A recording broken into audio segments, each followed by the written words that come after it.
Dalam nama Bapa dan Putra dan Roh Kudus. Amin. Ibu bapak, rekan-rekan muda dan adik-adikku yang terkasih dalam Kristus, jumpa lagi bersama dengan saya Romo Raffi Uran CSSR dalam renungan hari Minggu Advent kedua. Ibu bapak, rekan-rekan muda dan adik-adikku yang terkasih dalam Kristus, bacaan-bacaan yang akan kita dengarkan pada hari ini berbicara atau mengajak kita selama masa Advent ini untuk selalu mempersiapkan diri kita, mempersiapkan hati dan batin kita dengan lebih baik untuk merayakan Natal.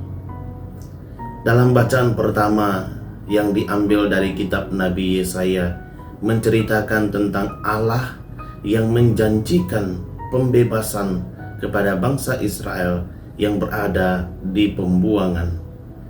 Janji pembebasan itu disampaikan oleh Nabi Yesaya sendiri.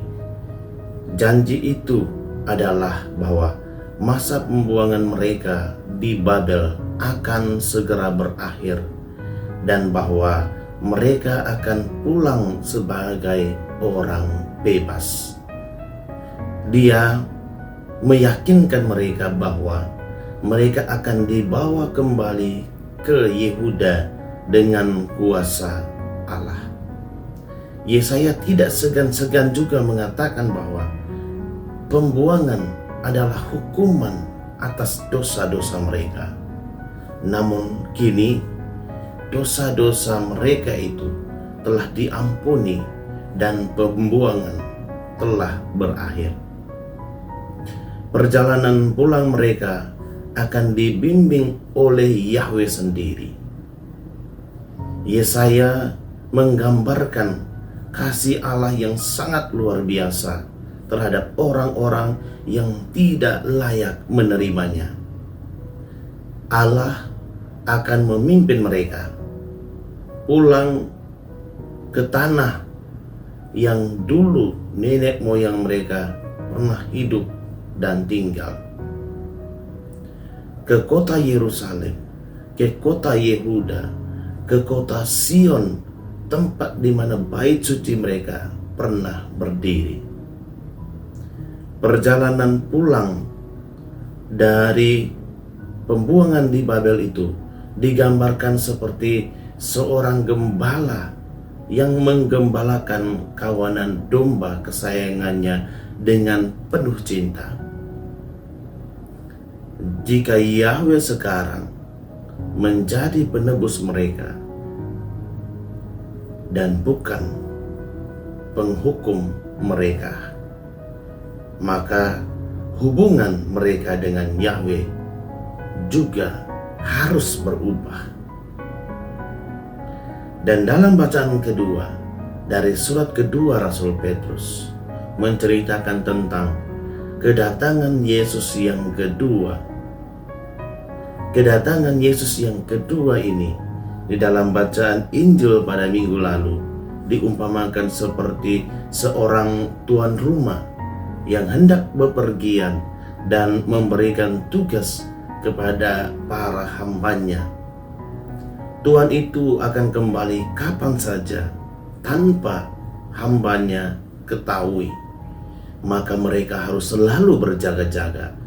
Mereka harus siap sedia kapan saatnya tuan rumah itu pulang. Dan dalam bacaan Injil hari ini, kedatangan Yesus yang kedua itu digambarkan seperti seorang pencuri. Tuan rumah tidak tahu kapan pencuri itu akan datang merampok rumah mereka. Oleh karena itu, Petrus dalam suratnya mengingatkan orang-orang Kristen ini agar selalu berjaga-jaga, selalu siap sedia. Ibu bapak, rekan-rekan muda dan adik-adikku yang terkasih di dalam Kristus, Injil Matius dan Injil Lukas mengawali Injil mereka dengan kisah tentang kelahiran Yesus dan kelahiran Yohanes Pembaptis. Berbeda dengan Injil Markus yang kita dengarkan pada hari ini. Markus mengawalinya dengan kisah tentang Yohanes Pembaptis yang mempersiapkan orang-orang untuk menyambut kedatangan Yesus Kristus. Persiapan itu dilakukannya dengan sebuah upacara, yaitu pembaptisan yang terjadi di Sungai Yordan. Dalam upacara pembaptisan itu, semua orang juga diminta untuk melakukan pengakuan dosa. Dengan demikian, melalui pembaptisan, dosa-dosa mereka akan dihapus dan mereka disucikan kembali. Persiapan yang dilakukan oleh Yohanes ini merupakan sebuah skenario dari Allah sendiri. Allah mengutus Yohanes dan mengatakan, "Lihatlah, aku menyuruh utusanku mendahului engkau. Ia akan mempersiapkan jalan bagimu." Maka Yohanes menjalankan tugasnya sebagai utusan dengan membaptis sebagai tindakan pengampunan dosa. Yohanes adalah seorang pribadi yang hidupnya sangat sederhana. Makanannya hanyalah belalang dan madu. Pakaiannya hanya terbuat dari bulu unta. Selain itu, dia adalah seorang pribadi yang sangat rendah hati, sehingga ia mengatakan bahwa sesudah aku akan datang Dia yang lebih berkuasa dari aku, membungkuk dan membuka tali kasutnya pun aku tidak layak. Pekerjaannya yang sangat mulia, tugas perutusannya yang sangat agung, tidak membuat ia menjadi orang yang tinggi hati dan sombong. Ibu bapak, rekan-rekan muda dan adik-adikku yang terkasih di dalam Kristus, kini kita memasuki pekan Advent yang kedua. Lilin Advent yang kedua pun telah dinyalakan. Natal semakin dekat. Artinya, kegembiraan dan sukacita mulai terasa. Lagu-lagu Natal sudah mulai terdengar di mana-mana. 1 minggu terakhir ini saya mendengar dan melihat sendiri kelompok-kelompok dan wilayah-wilayah sudah mulai mengadakan latihan-latihan KOR untuk persiapan Natal. Semua berusaha agar Natal dapat dimeriahkan dengan KOR yang indah dan meriah.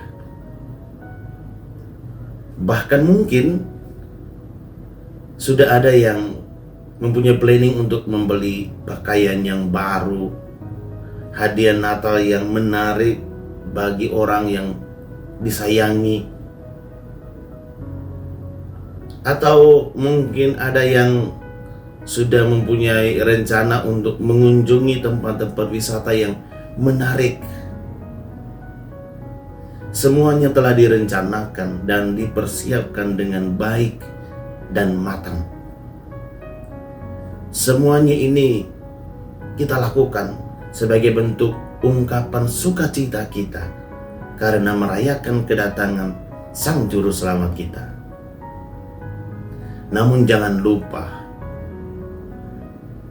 untuk mempersiapkan juga hati dan diri kita agar Yesus sungguh-sungguh hadir di dalam hati kita, di dalam hidup kita, di dalam diri kita. Yohanes telah mempersiapkan orang banyak dengan pembaptisan sebagai tindakan pengampunan dosa. Gereja pun mengajak kita untuk mengadakan sakramen tobat sebagai tindakan penghapusan dosa. Lakukanlah itu. Allah kita adalah Allah yang berbelas kasih, Allah yang maha murah. Ia mengampuni kesalahan bangsa Israel dan membawa mereka kembali ke asalnya. Ia tidak mau membiarkan bangsa Israel tinggal terus di dalam perbudakan. Maka kita pun jangan membiarkan diri kita terus tinggal di dalam perbudakan dosa. Berilah diri untuk dibimbing oleh Allah keluar dari perbudakan dosa itu, untuk mengalami sebuah kehidupan yang baru. Lakukanlah itu, supaya ketika saat di mana Tuhan datang, kita semua telah dibarui hidup kita berkat pengampunan dosa dan berkat pemberian diri kita untuk dibimbing oleh Allah. Selamat mempersiapkan diri, selamat mempersiapkan hati untuk merayakan Natal. Tuhan memberkati kita semua. Amin. Dalam nama Bapa dan Putra dan Roh Kudus. Amin.